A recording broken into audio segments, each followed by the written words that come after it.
So today I'm going to talk about revenue operations, which trust me, I know a lot of you hear that word and you're like, I'm immediately going to exit out of this talk because revenue operations, that sounds like the most boring shit I've ever heard in my entire life. But stay with me and stay tuned, okay? I'm going to spend 20 minutes or so going deep on this. As always, we will do Q&A at the end. So do me a favor if you if you have any questions, drop them in the chat.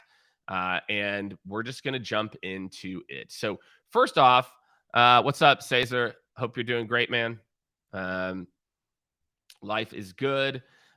So, all right, let's just talk about this idea of revenue operations. So before you tune out or your eyes roll in the back of your head because you heard the word operations, and trust me, there's certain things where I have that same, reaction to. I want to talk about what revenue operations should be, okay? Whether it's what it is at your organization or not, and therefore why, as somebody who talks about modern and innovative leadership, why am I talking about revenue operations if it's, kind of relevant in like the sales or revenue world? When revenue operations is done right, there's really two things that I think about that they do really, really well. One is surface insights to make the organization better faster.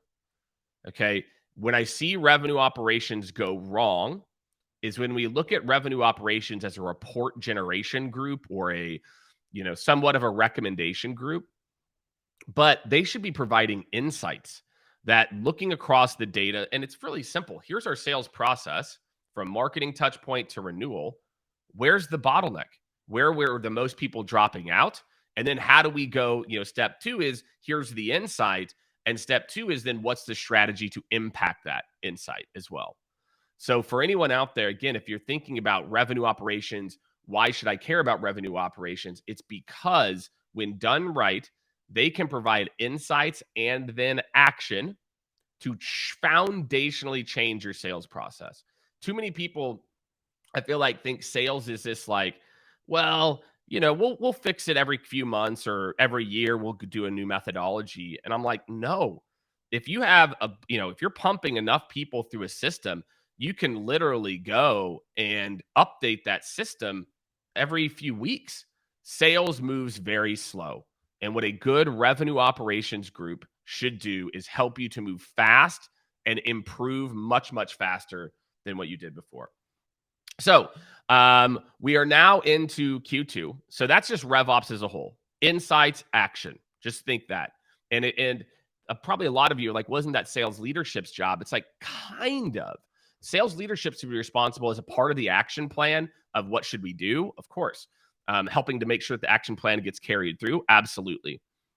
But you want your sales leaders spending more time with people, whenever possible. So let's talk about what to do. Here, talk about like how to figure this out, thinking about the use of technology as well.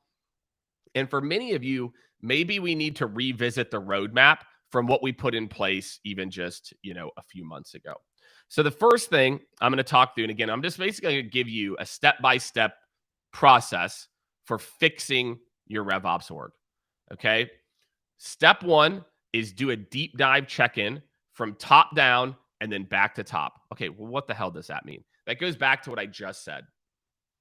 You need to be able to track what happens at each step of the process.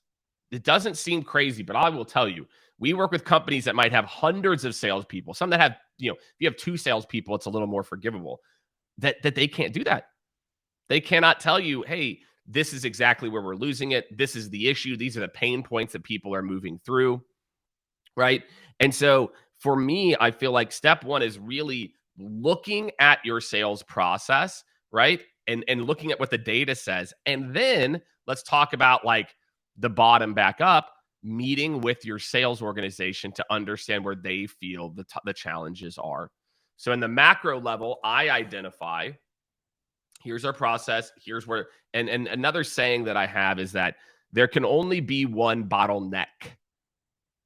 Think about that. We've created the word bottlenecks as a word. It's not a word. There can only be one bottleneck, right? That's it. It's same thing as like the word priorities. There can only be one priority, one, or it's not a priority. It's like another, project to be done. And so if I'm a sales RevOps, top down, I'm looking at the holistic process, identifying where I think the bottleneck is and maybe some of the other culprits. Bottoms up, I'm meeting with the frontline reps to say, hey, what's working, what's not? Like what's resonating, what's not as a part of this. So I'm doing a mix of both. Okay. Number 2 is roadmap. And again, this is another one of those boring ones where it's, what do you mean roadmap?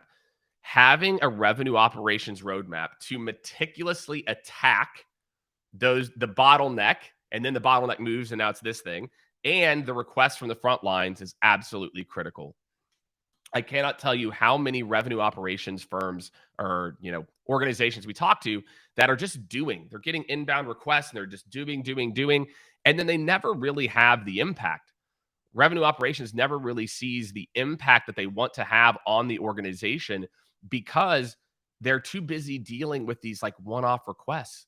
A good revenue operations roadmap looks like your product development roadmap. Think of your RevOps is like your head of product for sales. And they are managing this roadmap. And the head of product doesn't get to decide all the different changes that happen. And there's little tweaks and bugs and things that need to get fixed for sure. But they're also saying no. They're like, no, we're not going to derail this because we've got these other 4 things. And guess what? If you can wait 60 days, I'm going to solve 7 of these things with one solution. So RevOps has to have a roadmap. Even if you're using Excel, you can use some very basic product principles too, like lift, high, medium, low, impact, high, medium, and low to start to triage some of this. You can use tools like Jira, Asana. But the best in class revenue operations run their sales organization like a product. They run it with a roadmap. They don't just, I don't know, go all over. And that goes into kind of my number 3 here is request management. Stop saying yes. It's okay. You can say, great idea. We'll get to that in 2 weeks. We'll get to that in a month. It's like for some reason, revenue operations tends to just do things as opposed to like, let me balance this against my product roadmap. Let me balance this against what the roadmap might look like. So for any of you out there, again, think about that if you're always saying yes, it becomes very, very, very difficult to like really have like a big impact on a lot of this stuff. So again, I really encourage a lot of you, if you are out there, you're trying to do some of these things, I want you to think about that. Think about like, and this could be in your day-to-day life as well too. This is not, only specific to RevOps. The amount of, I cannot tell you how many just sales organizations in general run on like, well, my sales leader said we need to do this, so I'm going to do it. Right. So just think about that it's, am I always saying yes to everything? Or do I have, again, am I properly managing this and saying no to certain things by having very clear, service agreements with different groups to where I can work on the big picture. Okay. And number 4, certainly last but not least, and then like always, what we're going to do is we're going to open this up to Q&A so we can talk about this. I've got some Q&A saved up for some other questions that people have asked over the last couple of weeks. So we'll spend the last 10 minutes here doing a little bit of Q&A. So it should be a lot of fun. Again, if you have any questions about this, Jake, how does this apply to me? I'm doing ABC, feel free to drop those in. So number 4 is, again, if you're trying to build this RevOps strategy that's going to just crush it for you, for not just for this year, but for the future, is you have to have a constant revision process, steps to reset and revamp, right? Again, okay, every 60 days, I go and meet with the team. We reanalyze the funnel.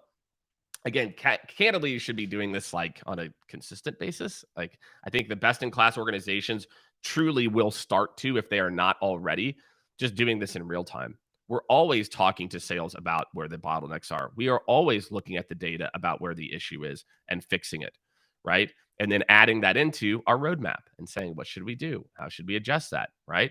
We should continue to look at the requests. Again, how many organizations do a review session on requests to say, hey, last quarter we did these 120 activities. which of these actually move the needle? Okay, let's go spot check these 20. Okay, well, why are we even doing it? They're not even using those reports or that dashboard or that new, page layout. So again, most of sales where we run into trouble is that we have this mindset of fixing things in sprints and then they're fixed. The reality is, if you look at product, if you look at marketing campaign optimization, the reality is most of these processes never truly evolve. They're never truly done is probably a better way to say that. So for all of you out there, a couple of things. One, make sure if you're not already, sign up for the Modern Leader newsletter. So let me see. I hope this works. Right? I think that works for YouTube, but not LinkedIn. Let me go check here. This is the first time we've tried to do this kind of dual post, so still figuring out a little bit. So yeah, I think it doesn't post to LinkedIn. So if you're not following along on the newsletter, I mean, it's been crazy. It's growing by like 1,000 people a month over the last few months. So we are really working to put out excellent content on what it means to be a modern, what it means to be an innovative leader. It truly, truly, truly, truly, we are entering a world in sales right now that is going to be unlike anything we've ever entered in. And, my goal here is to help you all with that.